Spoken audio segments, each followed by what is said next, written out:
Welcome back to Armchair Cinema. I'm here today talking about Thunderbolts with Maren. Hey. So Maren, what do you think of Thunderbolts? So I have a complicated history with Marvel Cinematic Universe. I'm going to start with that. I think a lot of people do now. At this point, I'm sure. For a lot of people, it started with Infinity War and Endgame, right? Because that was the logical end point for the franchise. And then the franchise just kept going. It just kept going. However, I was disillusioned quite a bit before that point. Yeah. Technically, you could make an argument that the first time I was really disillusioned was Ant-Man, but one bad movie does not disillusion me. And it wasn't even that bad. It was just really, really mediocre. Right. It's just when I started to notice these movies were all a bit the same. Yeah. However, what really started hitting me, the first movie where I was like, maybe I just don't like Marvel anymore, was Civil War. Yeah. And it's because I kind of felt gaslit by everyone saying, this is the best Marvel movie ever. And then I see it, and it's a pissing match between, two guys with over the most petty of, well, it's not petty drama, but it's drama that honestly should have been overcome by talking about things instead of just punching each other. Well, it's Marvel, and that's what you get. You get people punching each other. More on that later. Foreshadowing. Ooh. So, yeah, I was like, I don't know why people like this movie. Maybe Marvel just really isn't for me anymore. I'm growing out of wanting to see people punching each other, and that's fine. And then Doctor Strange came out, and people were like, oh, this movie's crazy, wild, the imagery is so out there. And yeah, it did what Inception did, but a little crazier. Woo. I wasn't impressed. I could see why other people were a little impressed, but I didn't think it was anything too groundbreaking. So I was just kind of like, yeah, whatever. And then, of course, that's around this time is when they came out with the new Spider-Man movie. And I was born in 1994. I was the perfect age for the Raimi Spider-Man movies. I spent a lot of my childhood obsessing over that Raimi trilogy.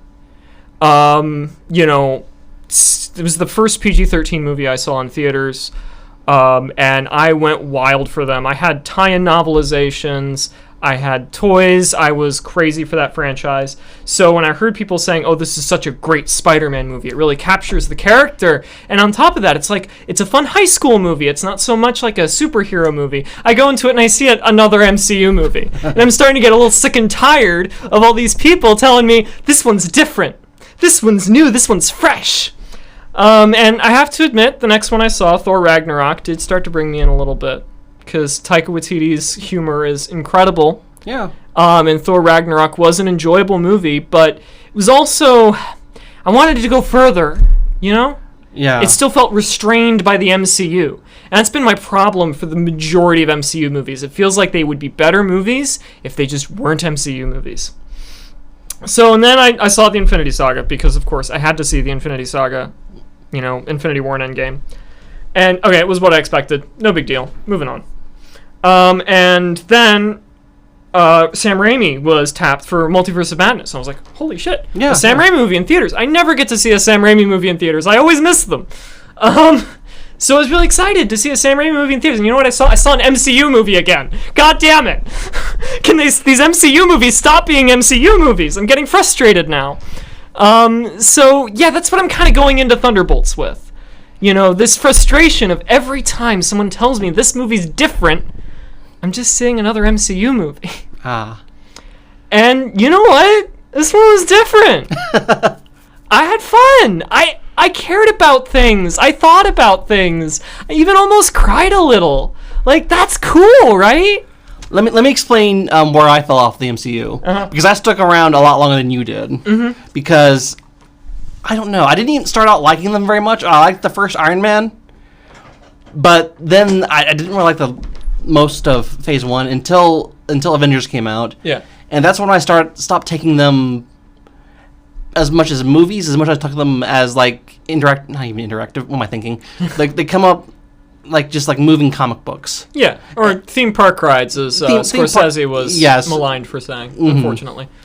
Well, he's not wrong. He's not wrong. There's nothing wrong with enjoying a theme park ride. No. So after Avengers, I was on board. I was like, okay, right, okay, this is something I can see myself getting into.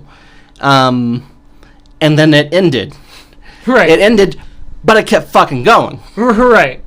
I stuck with it through highs and lows. Ant-Man wasn't great. I didn't think Doctor Strange was very great either. Mm-hmm. And then they did, right after Endgame, they did Spider-Man Far From Home. Yeah. And wow, back on the mediocre train immediately after their big finale, they go straight back to mediocrity. Yeah. And as I'm watching this happen, and then I remember even waiting excited during COVID for Black Widow, and Black Widow just, again, the mediocrity. Right. And Black Widow, I think, was kind of different than the most of the MCU. Just it wasn't great for what it was. I think I agree with what you're saying, that a lot of these movies would be better if they weren't MCU movies. Right. They're held back by franchise baggage. Yeah. And Thunderbolts, I enjoyed it. I had fun. It felt like going back to the Marvel films I liked. Yeah, and it felt like a real movie. I felt like I actually saw a real movie. Not just a setup for another movie. Yeah, exactly. I wasn't seeing an advertisement for 5 other Marvel movies, which definitely the Infinity Saga had a huge problem with, but we're not talking about Infinity Saga. No. We're talking about Thunderbolts, which started out with a really fun premise. The idea of, like, all these, lowlifes of the MCU doing dirty work for this, crazy capitalist lady. I'm going to be honest, I don't know any of these characters. I vaguely know them. Yeah. Because a lot of them are from right when the MCU went straight back to the mediocre train. Right. I mean, I follow industry news, so I knew their names. I was aware what projects they were in, except for Ghost, because no one talked about Ant-Man and Wasp. I had to look that up later. Yeah. But that was like my least favorite MCU film until Eternals came out. Yeah. So the only character I really knew going in was Bucky, because was watching MCU since the beginning. So he was nice as a nice tie to something familiar, and Sebastian Stan's hot. So even me as a straight guy is like, man, that guy's really hot. He's really hot. He's hotter in this movie, I think, than in any of the others. Really? I don't know what they did, but okay. That's what I think anyway. So anyway, so they're all like thrown together to be disposed of as disposed assets, and then because their only other option is to die, they wind up working together, which is a great starting point, I thought. And that whole opening sequence trying to get out of the vault was a lot of fun. I found myself getting really attached to. I found myself getting attached to someone I don't remember their name. Florence's character. Oh yeah, I don't remember her name either. Not Black Widow. Black Widow's sister. Yes, her. That's as specific as I'm going to get. It's a Russian name. That's all I really remember as well. I think they did a really good job of focusing on her. Oh yeah. Because she was definitely the most relatable out of all of them. Oh yeah, definitely. Mm-hmm. I mean, you're not really supposed to like most of the other characters. No. I mean, Ghost doesn't get much characterization. Although she has this badass helmet and a really cool costume. Helmet's really cool. First, I was thinking is that Gray Fox from Metal Gear? Gray Fox. Gray Fox. No, it's not Gray Fox from Metal Gear. No. She can turn incorporeal, so I guess that's cool. Kind of Gray Fox-like, because Gray Fox turns invisible. This will become relevant when the Metal Gear Solid movie finally gets made. I don't know. We're not gonna go into that. I'm worried about it. Yeah. But anyway, so yeah, and these characters, they don't really have much of they don't really get along well, and it's kind of great that they don't. And I really appreciate that. And you're not supposed to like all of them. Obviously, you're really supposed to not like John Walker. He's just an asshole. Yeah. And I like that they don't really make you like him at all. Even in his little flashback sequence where they show him his family falling apart, he's the one that's kind of throwing apart the family. He's just being an arrogant asshole. Yeah. And he's an arrogant asshole the whole movie. Now, you can say it's a problem that we have a character with no development, but the other characters get a good amount, and our main antagonist gets a really solid arc that's shockingly well exposited. He's basically the kid from Akira if he wasn't bald and he had at least a modicum of self-confidence. Yeah, and they didn't shove his backstory down our throat. No, there's no scene where he goes, oh, my dad abused me. Right. That makes me relatable. No, right. we see that, but we don't. And we also have really strong parallels in the dialogue of how his father's abuse, the way that his father abused him, is feeding into the exact problems he's having today. It's not just, oh, my father beat me, so now I'm an evil person as an adult. It's this, my father set in me these specific insecurities. And I'm a damaged individual, and I act like a damaged individual. Right. And it's these specific insecurities that I have to work with, and I have to understand and move past, and not just punch the fuck out of, because not all the problems in the world can be solved by punching the fuck out of them. And yet, he even tries punching the fuck out of him, and it doesn't work. And it doesn't work. It's so good. It's so good to see a Marvel movie that's not just resolved by punching the bad guy really hard.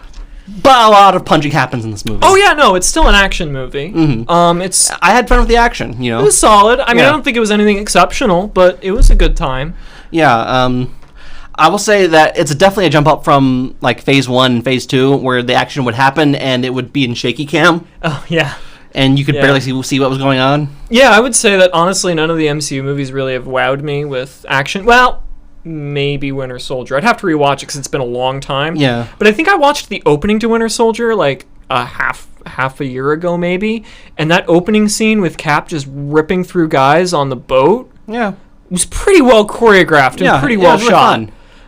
But I think that's the last time I was looking at an action scene in a Marvel movie and being like, that's really impressive. Shang-Chi had some really cool actions. Yeah, I didn't see that. You didn't see that? So, no. That was when they were getting right back on the mediocrity train. Yeah. I think now there's got to be at least one other Marvel movie that had like really decent action, but I don't really think there was. They have fun action. They're kind of like the original Ninja Turtles movies, where you watch them and you have fun with the characters, and the action is there, and it's fun enough, but it's not amazing. Right. I mean, I can think of like moments, like Puny God. Enough! You are all of you beneath me. I am a god, you dull creature, and I will not be bullied by that.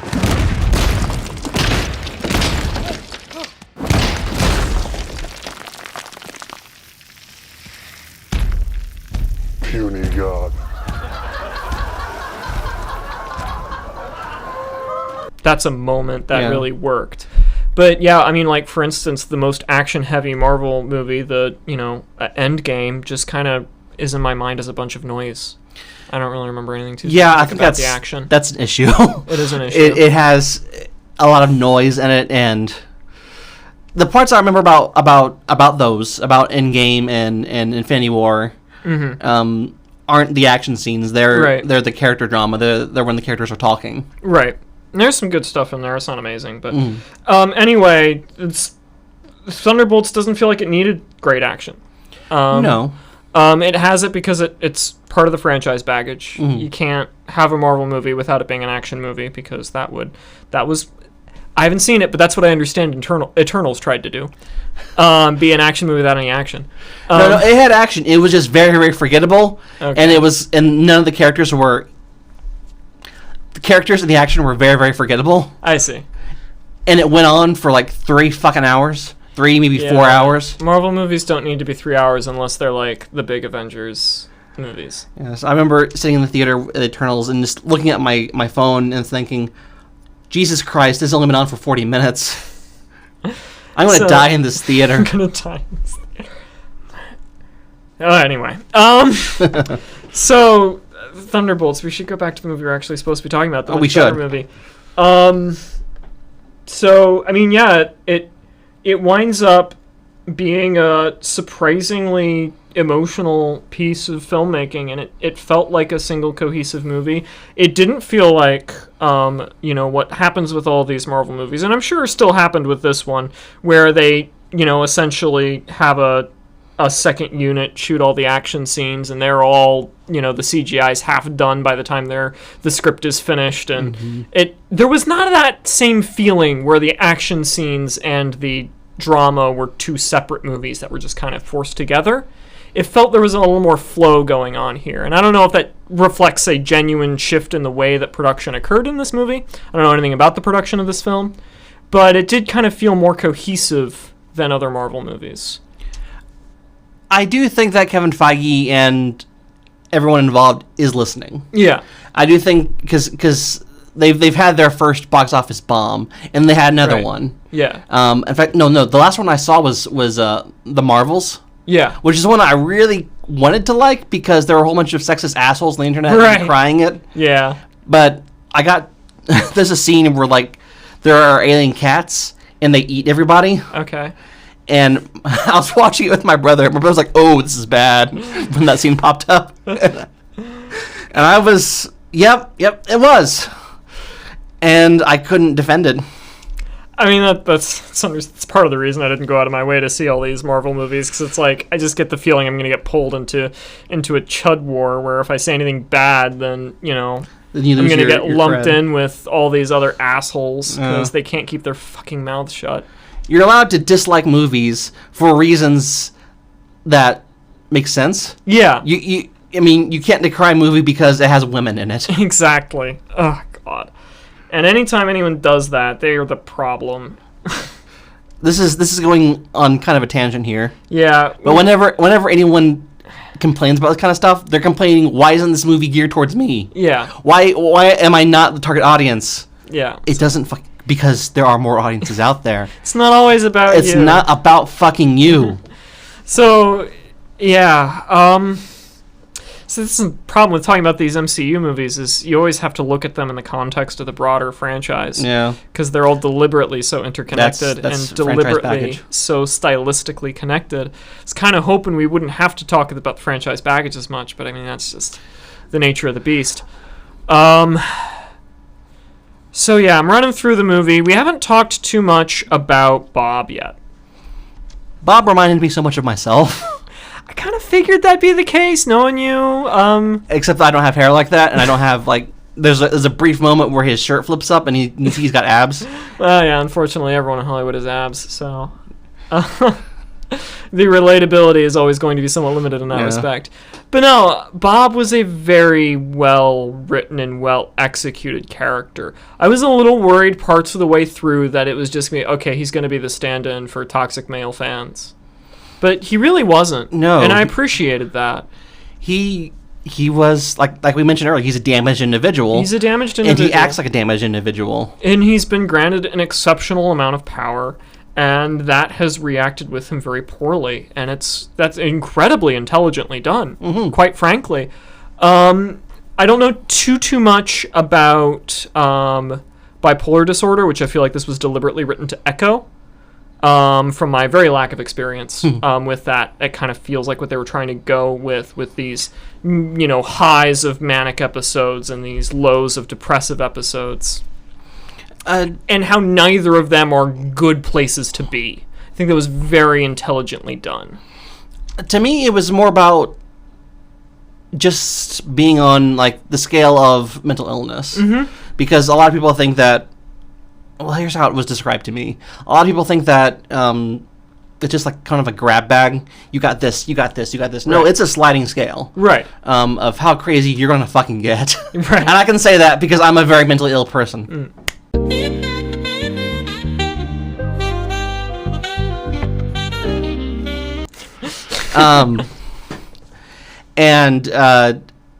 He was definitely on the lower end of the scale. Right, yeah. He's not the most stable individual. And what's fun is they give him all the powers in the world, kind of like to boost him up. No, you are powerful. You are great. And he uses that toxically. Yeah, he goes into what is best described, I think, as a manic episode. And he kind of gets drunk on power, and then immediately after that manic episode, he falls into this huge depressive episode, and I mean, traps everyone in, as the movie calls it, shame rooms, which just feels amazingly relatable. I mean, I'm not the most like crazy person out there, but of course I have my problems, like everyone does. Like everyone does. Yeah, that was incredibly relatable. You get into a space sometimes, and some people more often than others, where you just can't help but ruminate on shit.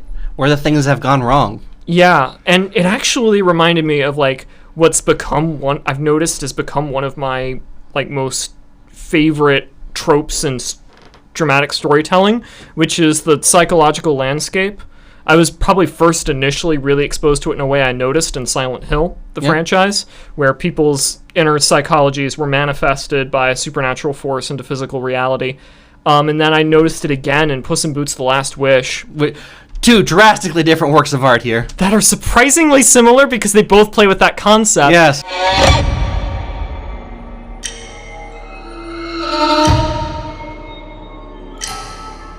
And then around Puss in Boots: The Last Wish is also when Psychonauts 2 came out, which also visits that idea of this psychological landscape. And, now I'm seeing it again in Thunderbolts, which I did not expect to see that concept played out, honestly, as well as it did in a Marvel movie. It was quite restrained, which I think is a little unfortunate. I liked things go a little more out there and crazy, but I kind of understand. It comes with the territory of the franchise.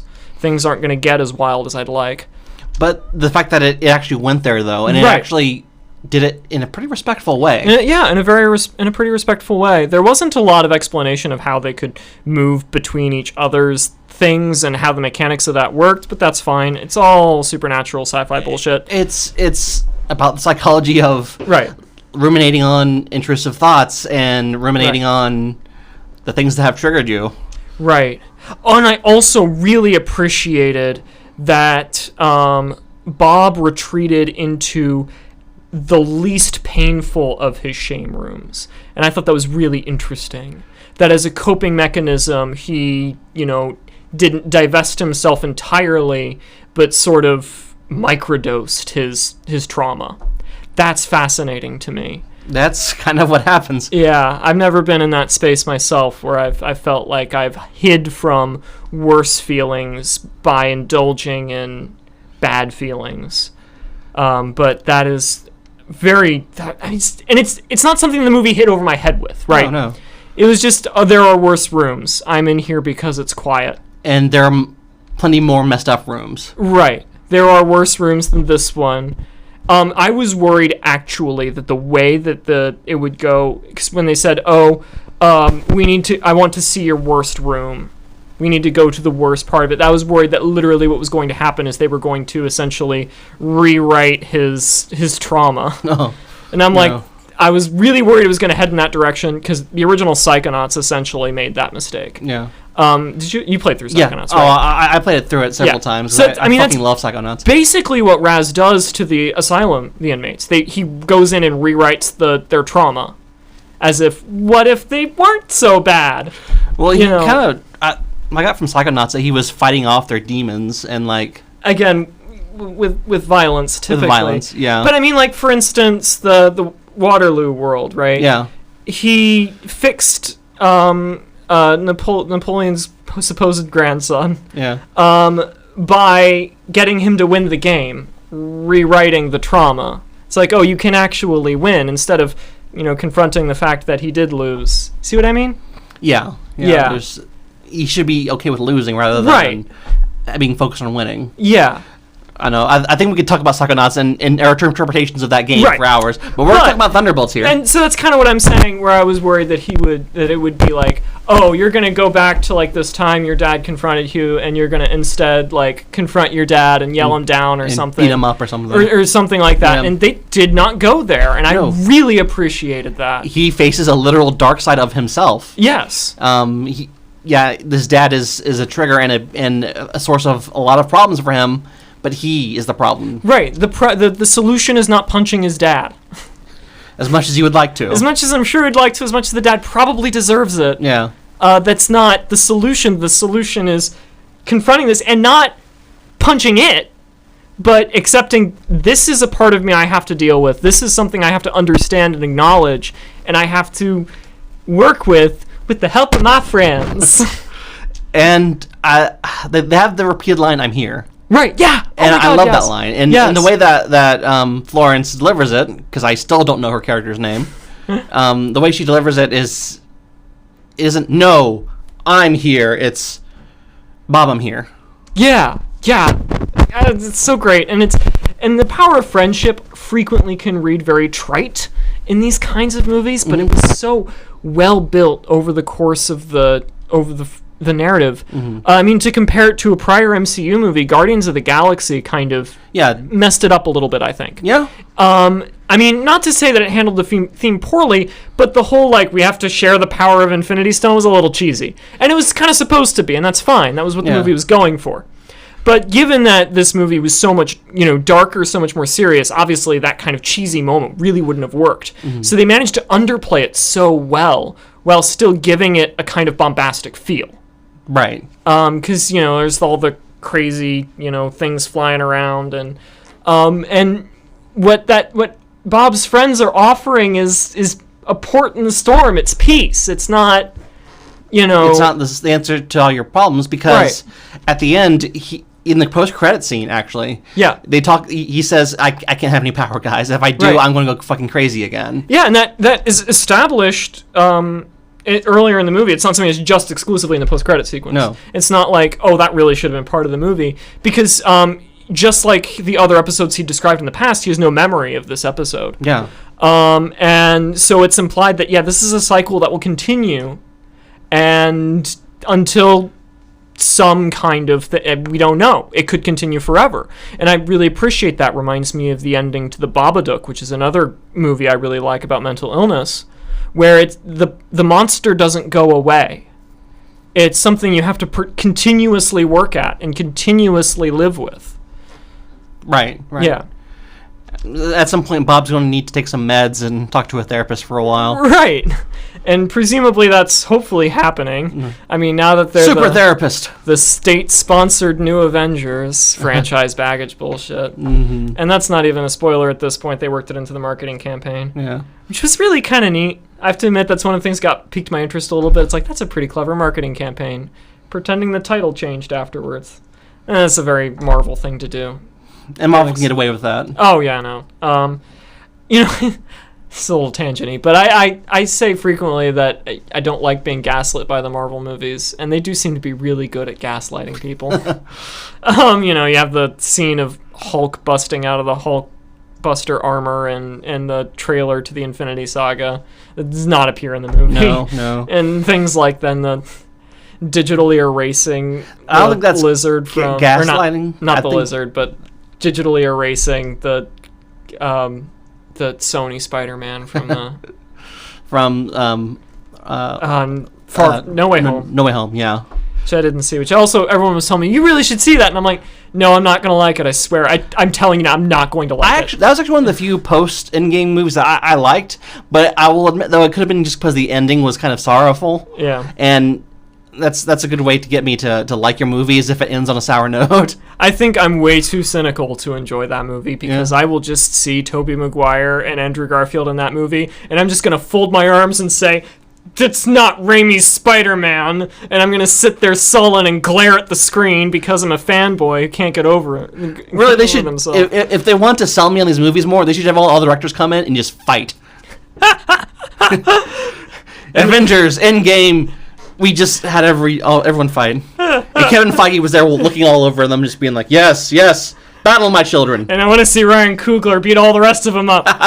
Ryan Coogler. He is the most powerful. Yeah, yes, he is. He really is. He's seriously the best director that's worked with the MCU, and I haven't even seen his MCU movies, and I don't need to. I think I have a chance at liking the Black Panther movies. I have to admit, that's one I've kind of always been on the fence by. I like the sequel more than the first one, which is kind of a controversial statement. But I think the first one was it started out really strongly, and it goes into a lot of world building, and then just kind of ends generically. It kind of goes halfway through, and then goes, oh yeah, I'm an MCU movie. Time to punch people. Yeah, that's the problem with a lot of those movies, is they just, at the end, decide, well, it's time to punch people. And then the last act is just punching people. And... that's why Thunderbolts is so darn fun. Yes. Because it doesn't end with punching people. And the characters are fun, and I can memorize the character, if not the name. Right. Like, when I say Red Guardian, even if you don't know who the name is. Yeah. Yeah, you remember he was the funny David Harbour guy. Yeah. And he was charming.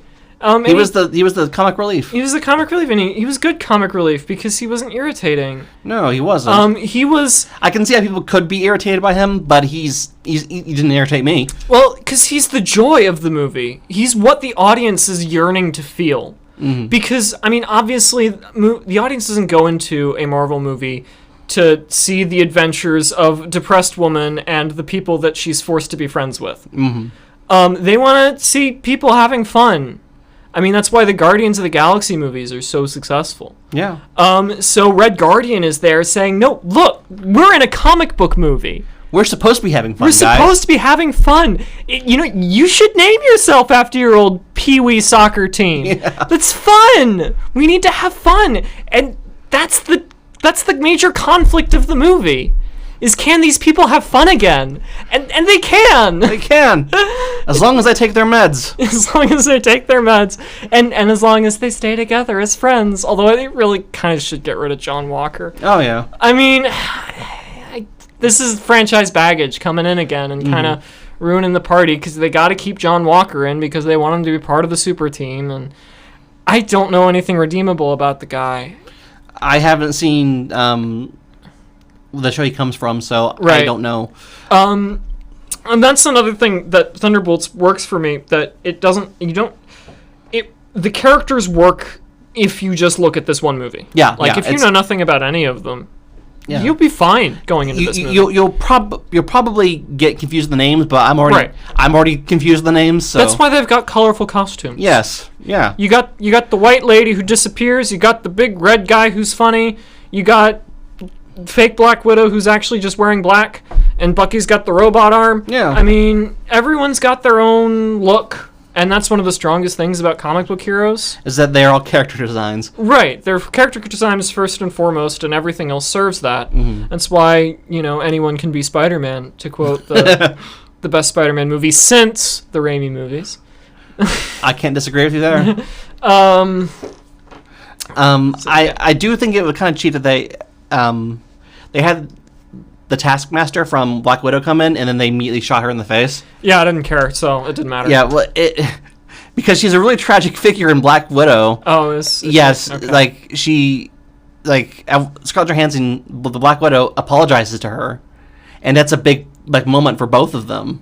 And then in this one, she just is dead within 5 minutes. She just gets shot. I think that without fanfare. I think that moment was mishandled. Yeah. Not for the same reasons of this is a good character they threw away, because I obviously didn't care about the character. Yeah. But I think it was supposed to establish that they were expendable. And I mean, none of them were gonna die. We knew that. I was expecting one of them to die, but they didn't, except for Taskmaster, and she was gone within 5 minutes. I mean, it would be something if that was we set up that they can die with Taskmaster and then they kill someone else. It would have actually been an incredible emotional gut punch if they killed off Red Guardian.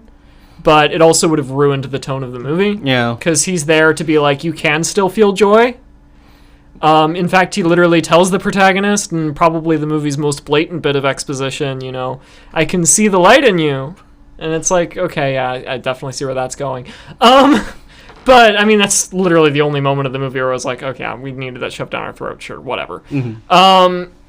But yeah, he basically literally tells her, you can feel joy. So if he died, then it would be the movie symbolically telling us, no, you can't feel joy. It would be so against this movie's theme. It would just be too dark. It'd be too dark, depressing, and it would ruin the movie's theme. Because the movie's theme is you can heal, you can move on. Mm. Even if you have mental illness, you are entitled to feel joy, goddammit. I need to hear that. And you know what? I think I don't know if I said it earlier, but it's worth repeating. The movie did almost make me cry, which is genuinely really impressive for a movie like this. Mm-hmm. I mean, I will admit, I'm a big crier. I will bawl at just about any movie if it's, above average. So, I mean, when I say I like this movie, I am grading it on a curve. Yeah. I don't think it's oh my god, greatest film of all time. Oh, no, it's definitely not the greatest film that came out this year. Right. But, I mean, trying to think if Sinners made me cry. No, it was too fun. I had too much fun. Yeah. Too much fun to cry. I don't know. Sometimes when a movie has a specific shot or a specific emotional moment, it will get to me. I can feel some tears welling. Yeah. But Sinners didn't make me cry. This one didn't make me cry, although I did feel some emotions. Yes, I felt emotions. God, I felt emotions in a Marvel movie. I honestly think this is the first Marvel movie where I can like legitimately say, well, first MCU Marvel movie where I can legitimately say this made me feel something. Yeah. Which is really impressive because people are saying, oh, it's as good as, the Phase 1 movies. And you know what? I think it's a little better. Yeah, because generally movies speaking weren't that great for me. I mean, they were fun. They were fun. Good superhero movies. And that was at a time when good superhero movies were not norm. They were not standard. No. So people were already grading those movies on a curve. I think that especially the first Iron Man is not as good as everyone remembers. No. I still have fun with it, but it's not that great. It's certainly not as good as Iron Man 3. I will die on that hill. I know a lot of people really hate Iron Man 3. I think it's a great movie. Okay, so moving on from that, Maren, would you recommend Thunderbolts? I would recommend Thunderbolts, actually. This is the first Marvel movie in years I can honestly say that I would recommend. See it. I don't think you need to see it in theaters. If you want to wait for it to show up on Disney+, sure. There's better movies to be seeing right now. Yeah, I have to recommend it as well. Even if you aren't part of the MCU fan base or anything, I think it's still a good time in theaters. Yeah. Okay, I was going to save this for the end, mostly because I feel like it's going to undermine... It would seem like it undermines just about every positive thing I've said about this movie so far. Yeah, I talked about this immediately when the credits rolled, because that's when I noticed it, and it didn't ruin the movie for me, but it did decrease my opinion of it a noticeable amount. So the opening credits rolled, and I was like, that was really good. That was really surprising and intelligently written. And then I saw I did the score, which the score isn't the problem, but it was scored by the same people who scored Everything Everywhere All at Once. And there it is. And then I realized, in a cascade of associations, my God, it's the same fucking movie. It's got similar themes. Right. I don't think it quite focuses much on the existential nihilism that Everything Everywhere All at Once was criticizing. It's an exaggeration to say they're the same movie, but they both deal with a child and their parental figure where the child is dealing with a significant mental health issue and has an enormous amount of power. Well, sort of. The person with the power... Well, okay. So the character of Joy in Everything Everywhere All at Once is split between Florence Pugh's Not Black Widow and Bob. Yeah. Where Florence Pugh has the parental relationship and Bob has the power. I guess they both have a parental relationship, but we don't really... Bob's parental relationship is just... That's the genesis of his trauma, unless, it's a core part of the movie. Where Florence Pugh has to be brought out of her depression by her parental figure, and she needs to help Bob, and so that she can help Bob bring himself out of his depression. So it's kind of like you got this chain there. But at the end of the day, it's fundamentally about really powerful characters being brought out of a depressive emotional state.